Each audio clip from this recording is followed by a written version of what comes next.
নমস্কার, আমি doctor Arindam Mukherjee, consultant orthopaedic surgeon. আজকে আমাদের topic tennis elbow. Tennis elbow অর্থাৎ কনুই ব্যথা, ল্যাটারাল এপিকন্ডাইলাইটিস, এটা একটি নাম। মূলত ওভার ইউজ অফ দ্য টেন্ডন্স বা আমাদের হাতের কনুইয়ের আশেপাশের টেন্ডনগুলিতে স্ট্রেন হলে এই ধরনের রোগ হয়ে থাকে। শুধু যে টেনিস প্লেয়ারদের বা স্পোর্টসম্যানদের হয় তা নয়, দৈনন্দিন জীবনে যে কারোর হতে পারে। গৃহবধূ থেকে শুরু করে প্লাম্বার, টেন্ডার, হাতের ব্যথা, উইকেন্ড গ্রিপ এবং সাইকোলজিক্যাল একটা ইম্প্যাক্ট কাজ না করতে পারার জন্য এটার মূল সমস্যা হয়ে দাঁড়ায়।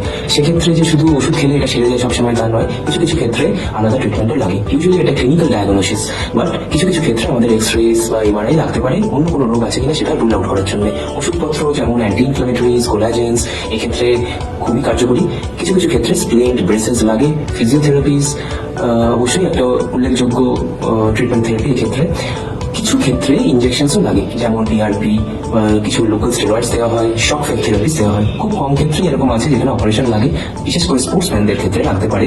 সেক্ষেত্রে মিনিমালি ইনভেসিভ আর্থ্রোস্কোপিক সার্জারিজ একটা মূল অবদান এই ট্রিটমেন্টে।